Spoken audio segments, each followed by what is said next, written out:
because he was working in Bodija, and his church was like miles away, he said, let me go to Stone Church.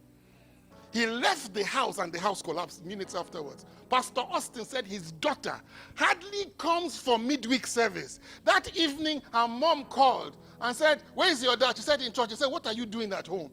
And the girl got up and said, okay, I'm going to go and meet dad in church. She drives to church and the house collapses. That's alignment. There were some people who died because they were not aligned. Not because they're wicked. They were just in the wrong place.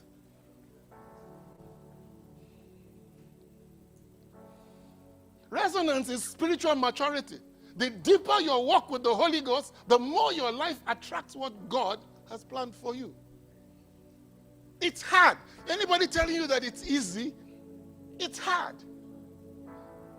You know, when I look at some, listen, guys, I remember when I watch these rich people sometimes.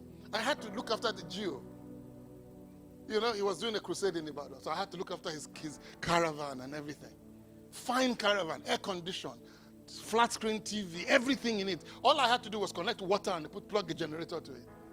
So it was my job. They gave me the key. They call it Winnebago or something. Very expensive. It's like $50,000. Am I right, sir? Very expensive. Brought it to Ibadan, packed it at the crusade ground. So people were queuing up. Ejo. So I became like, the Antichrist. What are you going? So they all started coming in. I have to make them put something on the floor, clean their floor, get into the van. They will look at, Gio, man, badu. Hey, wunkoti Gio. Emina mashe Gio. So I'm in charge of a section of the crusade. I'm responsible for the scaffolding. I'm responsible for the logistics. So he arrives, and the next thing he says to me, I want to see the toilets. And I want to see water. Because that's what destroys people at the crusade. Bad toilet, no water. Disease spread. So he says he wanted to make sure that we had adequate supply of water and our toilets were well positioned and well stocked with water. We did that. He now says where he's supposed to stay before his crusade. He gets into the caravan, sits down on a chair, brings out his Bible, and sits there and begins to pray for 2 hours. Doesn't open his eyes, doesn't look around the caravan, doesn't even use the toilet, just sits on that chair for 2 hours. And then he says, when it's time for him to preach, I should come and call him.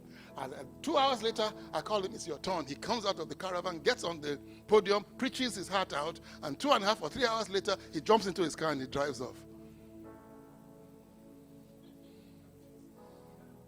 And you wanted the caravan.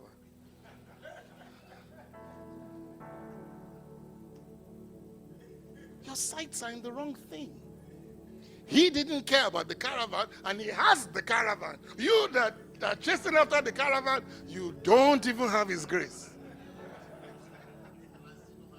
And you still don't have the caravan.